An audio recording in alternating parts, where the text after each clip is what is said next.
정준규, 정준규, 정준규, 정준규 님, 힘. 감사합니다. 이렇게 힘이 나게끔 도와주셔서 감사합니다. 부담이 하나도 안 되게 이렇게 추천을 해주신 저희 회장님과 그 국장님께 감사드립니다. 이 코로나 사피엔스를 하면서 제 나름대로, 그러니까 독창적으로, 그러니까 아까 말씀하신 것처럼 편안하게 제가 생각했던 걸 마음 놓고 발표할 수 있는 시간이 좋겠다 해서 제가 이제 좀 다른 분들 대다수 좀 읽으셨을 것 같아서 제 나름대로 좀 한번 해봤습니다. 이 코로나를 맞이한 사피엔스, 지혜로운 존재가 어떻게 살아야 되는가에 대한 이 책은 다루고 있는데요. 이 초판이 2020년 6월에 나왔습니다. 조금 아쉬운 건 그 작년에 조금 읽었으면 더 좋았지 않았을까 생각이 들 정도로 이 책은 좀 약간 어떻게 보면 따끈따끈한 책들을 읽어야 되는 그 시대에 맞는 그런 건데, 지금 와서 생각해 보면 조금 다른 느낌이 좀 있습니다. 이 목차에 따르면 이제 hinterland 최재천 교수님부터 행복의 척도 김경일 교수님까지 쭉 돼 있는데요. 이 책을 읽고 역시 좀 삐딱선을 타야 되기 때문에 저는 어떤 생각을 하게 됐냐, 이렇게 좀 제 생각은 좀 했습니다. 뭐 3년에서 5년마다 참고라는 거 아직 잘 모르겠다, 뭐 이런 거에서부터 지금 그 대공황 같은 거가 왔나요? 사실은 많이 힘들지만 대공황까지는 조금 아닌 것 같고, 그 대처를 잘해서. 그래서 이제 그 후반부로 가면서 이제 우리가 어떤 식으로 살아야 되는가에 대해서 그 공감은 하지만 실제로 쉽지는 않다는 생각을 좀 했습니다. 그 중에 제가 이제 많이 생각했던 거는 조금 지금의 모습, 그러니까 작년에 예상했던 모습과 지금의 조금 다른 모습이 좀 두 가지 정도 나타났고, 또 하나, 또 다른 것들은 이게 맞는 말이지만 쉽게 적용하기는 쉽지 않다라는 이런 생각을 좀 개인적으로 하게 됐습니다. 먼저 그 생태와 인간에 대해서 최지춘 교수님 제 핸드폰 알람에 그 며칠 단위로 이분이 감수한 책이 신간이 나왔다는 책을 올 정도로 굉장한 지금 굉장히 많이 이분은 감수를 많이 해서 그 각종 도서에 대해서 이렇게 알려지고 있는데요. 이 동물학자로서 생태학적인 관점에서 바라보셨습니다. 결국에는 그 문명은 지속적인 확장으로 인해서 자연이 점점 파괴되고 있다라는 거고요. 이거는 누구도 지금 부인할 수 없을 것 같습니다. 사실은 우리가 지금 이 코로나 바이러스보다 더 위험한 거다라고 보는 게 그 지구 온난화라고 합니다. 코로나 바이러스로 인해서 우리가 죽는 사람들을 그래프로 나타내고 있지만, 기후 온난화를 통해서 죽는 사람들은 숫자가 더 많음에도 불구하고 그게 그 복합적 요인 때문에 사실은 우리가 인지를 하지 못하고 있는 거죠. 문제는 이 코로나 바이러스보다는 기후 온난화는 약자층에서 많이 사람이 죽고 있다는 겁니다. 그리고 이게 지금 그 연간 그 산업화 이후 평균 온도가 2도 정도 올라갔는데, 앞으로 한 3, 40년 뒤에도 2도 정도 올라가면 그때는 재앙의 진짜 끝판을 볼 수도 있다라고 얘기를 합니다. 이 연간 510억 톤 정도의 탄소가 배출되고 있는데 이걸 어떻게 줄이느냐, 이런 것들이 지금 문제가 되고 있습니다. 그러다 보니까 아까 위에서 본 것처럼 그 서식지가 점점 이렇게 줄어들면서 인간의 서식지로 넘어오게 되는 동물들도 넘어오고요. 이렇게 같이 교차하게 되면서 바이러스는 계속 위험해집니다. 아까 기후온난화를 통해서 온난화로 된 그 열대식물들이 온대지방에서 나타나고, 극지방에서 얼어있던 바이러스들이 녹으면서 다시 활동을 하고, 이런 그 생태계의 그 교란이 일어날 수 있기 때문에, 그리고 서식지까지 중복이 되고, 더군다나 우리 다들 가보셨잖아요. 저만 안 갔지만 밀라노는 다 한 번씩들 가보셨잖아요. 그런 데들을 다니면서 우리들은 계속 이렇게 접촉을 하게 되고, 그래서 바이러스는 일어날 수밖에 없다라는 안 좋아진 환경에 대해서 얘기를 해주고 있습니다. 최재천 교수는 두 가지 행동 백신과 생태 백신에 대해서 강조를 하셨어요. 행동 백신은 우리가 알고 있는 것처럼 사회적 거리두기인데요. 물리적 거리두기, 평상시에도, 그리고 비대면 분야 중심으로 경제 활동을 하는 것들, 사회 활동을 하는 것들. 문제는 이게 전체적인 세계 경제에 마비가 일어나서 삶의 질이 저하가 되고 생존권에 위협을 받고 있다는 겁니다.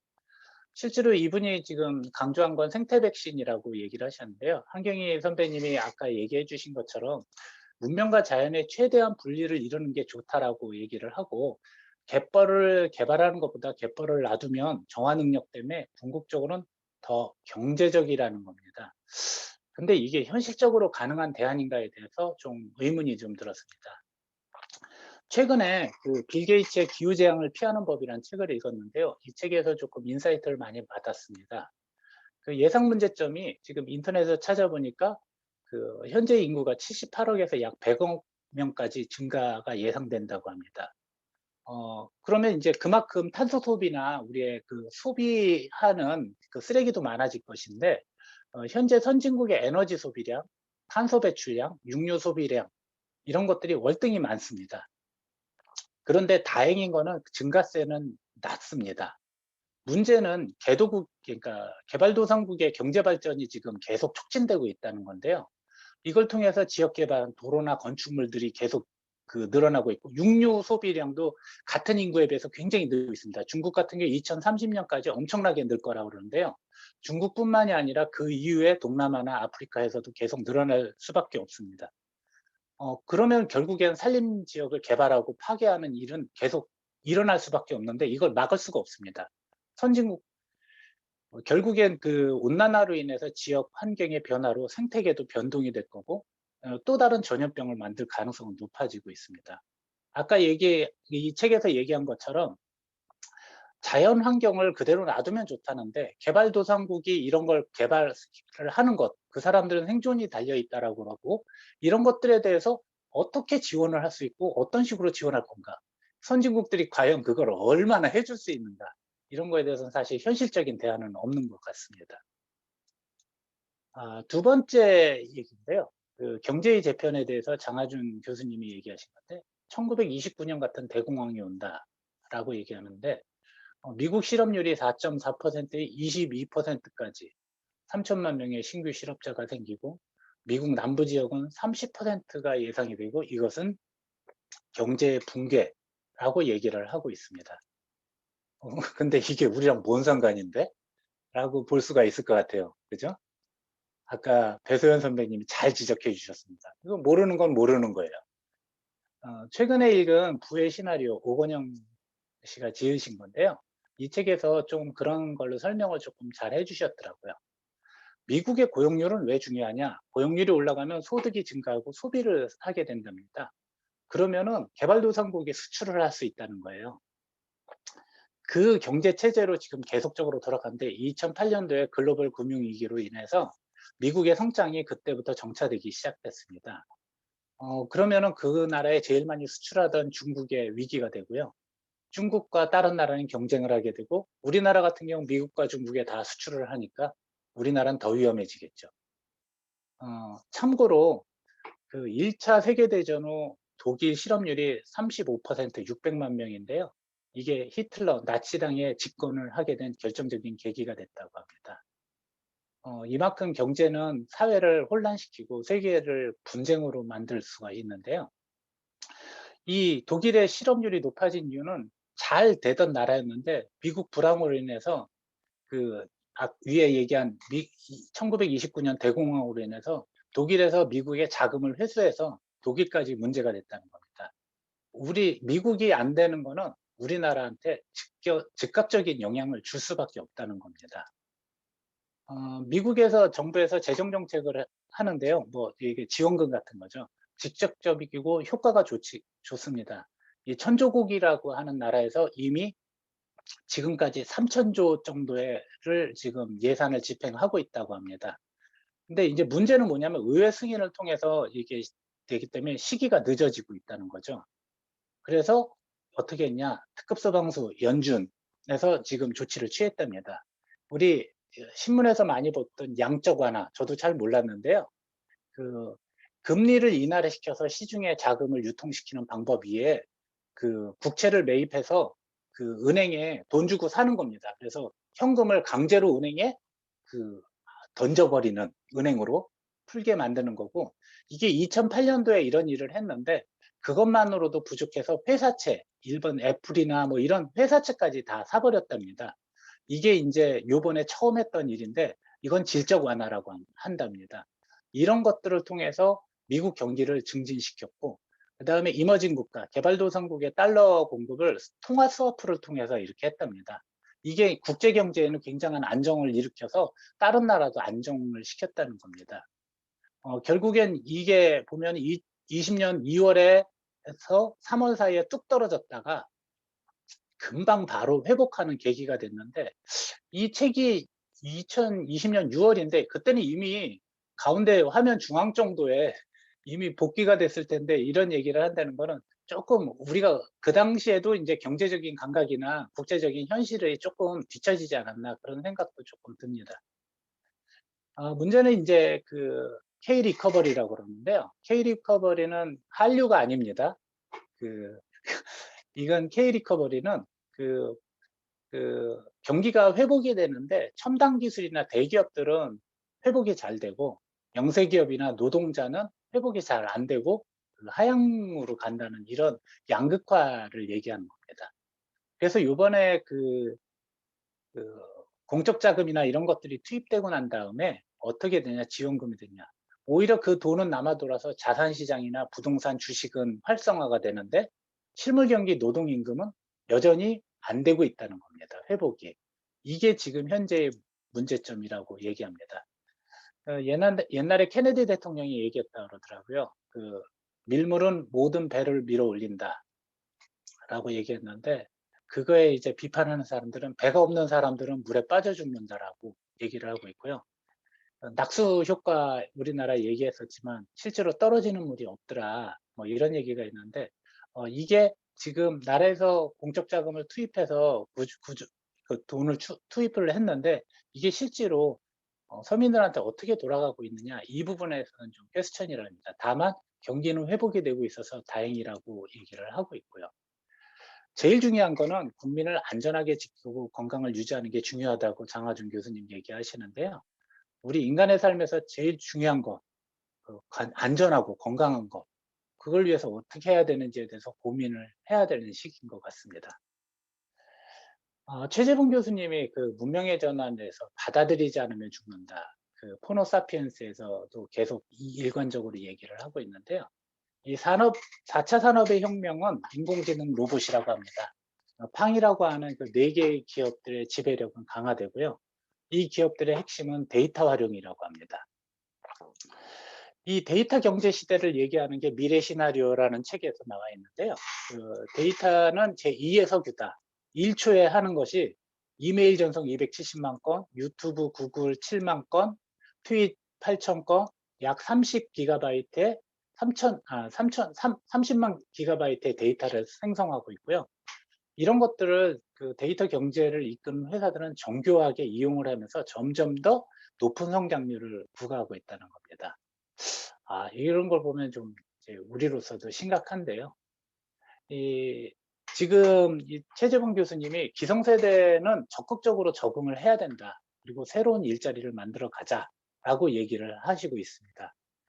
스마트폰 뱅킹 이율이 50대가 50%, 60대가 10%, 18%, 70대가 6%라서 아직 지금 저조한데요. 근데 정책 결정자들, 국회에 있는 분들의 대다수 기성세대라 이 IT에 대한 이해도가 조금 부족하고 과도한 규제 법규로 IT 창업이 불법화되고 있는 현실이라고 합니다. 이런 게 이제 좀 답답하시다고 얘기를 하는데요. 어디선가 제가 다른 책을 읽어서 들은 것 같은데 부자가 되는 방법 3가지가 있다고 합니다. 첫 번째, 금수저입니다. 이재용을 이길 수는 없습니다. 첫 번째는 플랫폼 비즈니스를 창업하는 겁니다. 빌 게이츠가 되면 되는 거죠. 그렇게 되기가 쉽지 않죠. 그럼 마지막 남은 건 뭐냐? 빠른 학습을 통해서 그 전문가가 돼서 높은 임금을 받는 것이라고 합니다. 인공지능 엔지니어 쉽잖아요. 한 3년간 그 밥 안 먹고 계속 그냥 공부만 하면 될 수 있다는데요.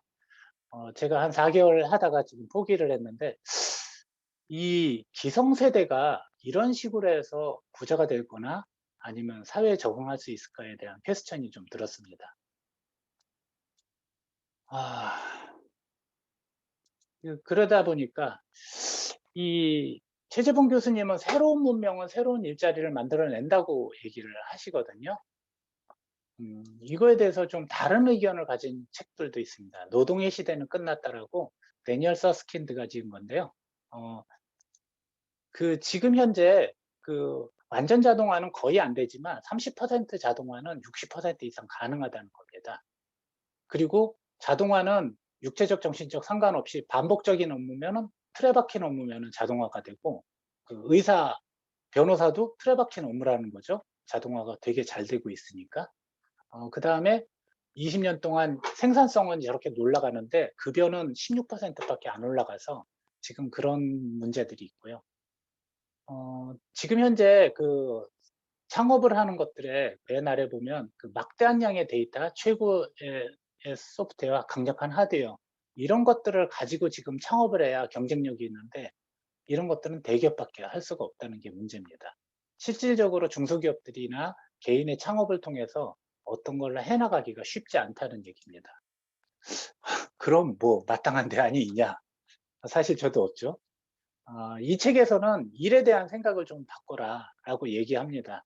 일은 어차피 기계로 인해서 점점 줄어들 수밖에 없고 근로시간이나 이런 것들은 줄어드는데, 우리가 일이라고 생각하는 것들은 이 책을 읽어보시면 나오겠지만 조금 다른 의미로 일이 우리한테 중요한 거는 근 한 2, 300년밖에 안 됐는데, 아니죠. 그 프로테스탄트 기독교가 생긴 이래니까 꽤 오래됐군요. 그 기독교 윤리에 의해서 서양의 어떤 사고방식이 고정되면서 이렇게 됐는데, 일인 전부가 아니니까 그 의식을 좀 깨라라고 얘기하고요. 일이 줄어들고 대기업이 커지면서 이 부익부 빈익빈이 문제가 되는데, 이런 것들에 대한 약자에 대한 정책을 좀 만들어야 된다. 이 조건적 기본소득을 제시하고 있고요. 그 다음에 기술 대기업이 정치적인 영향력을 굉장히 많이 발휘하고 있는데, 이런 걸 경계를 해야 된다고 합니다. 이게 현실적인 대안일까? 좀 걱정은 됩니다.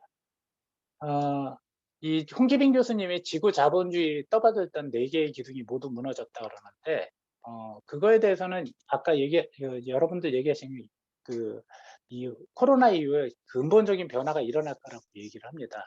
그 자본주의를 떠받들던 4개의 구조는 이 산업의 지구화, 생활의 도시화, 가치의 금융화, 지금 굉장히 급격하고 그 글로벌적인 네트워크를 통해서 되는데, 마지막 하나의 기둥, 생태적 환경을 착취함으로 인해서 지금 이 3가지가 지금 확대되고 있고, 그 지구 자본주의를 활성화시키고 있다는 겁니다.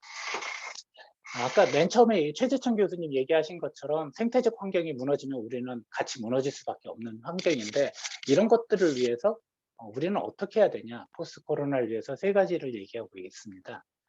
취약하고 고통받는 지역의 구조 역량을 우선하고, 그 다음에 시장 경제를 탈피해서 그 약자를 보호를 해야 된다는 건데, 실제로 32조가 우리나라는 투입이 된 것 같더라고요. 그리고 무한 욕망을 좀 탈피해라. 자꾸 이게 너무 잘 사는 거에 대해서 그거를 좀 반성을 좀 하라라고 얘기를 하고 계십니다. 그 자본주의가 무너지거나 자본주의가 인간화되거나, 이 김누리 교수님 기억하십니까 혹시? 작년에 선정원 선배님이 우리의 불행은 당연하지 않습니다 하고 저처럼 배스를 하셨습니다. 그때 68혁명이라는 것이 있는데요. 그 얘기를 하셨는데, 1968년에 일어난 평등이나 성해방, 인권, 이런 것들을 통해서 운동이 일어났는데, 이게 전 세계적으로 퍼져서 꽤 많은 그 리버럴과 그 자유주의, 그 좌파적, 신좌파의 운동이 일어났는데, 우리나라는 예외가 됐답니다. 그 당시에 일어났던 일들은 베트남 파병이나 김신조 사건, 유신헌법 등에 의해서 우리나라는 이런 게 일어날 수 있는 환경이 전혀 아니었다는 거죠. 그래서 우리나라는 다른 나라들이 느끼고 있는 글로벌 스탠다드가 좀 부족하다는 겁니다. 인권, 뭐 감수성, 성교육, 과다 경쟁, 뭐 이런 것들이 조금 문제가 있다고 합니다. 지금 사회주의랑 자본주의를 했을 때는 자본주의가 이겼습니다. 그거는 이제 다만 문제는 이제 야수성, 야수적 자본주의. 효율적이고 강하지만 인간을 잡아먹을 수 있을 정도로 위험하고 무계획성 때문에 끝까지 확장을 한다는 겁니다. 절제되지 않은 그런 것 때문에. 사실은 이런 것들을 잘 나타내고 있는 미국은 글로벌라이제이션, 글로벌 스탠다드라고 얘기하고 있는 사람들 많이 있는데 실제로는 미국은 예외주의다라고 이분은 얘기합니다.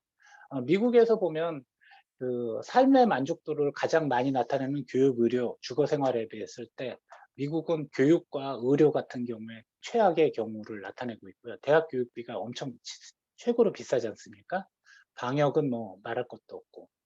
한국은 대학 교육비가 국민 소득에 비해서 제일 비싸답니다. 그리고 부동산 왕국 우리 잘 아시잖아요. 그리고 다만 우리나라가 예외가 된 K-방역이 있습니다. 이런 것들은 우리나라가 지금 다른 모습이라는 거죠. 이 코로나를 통해서 우리를 재발견하는 게 된다고 합니다.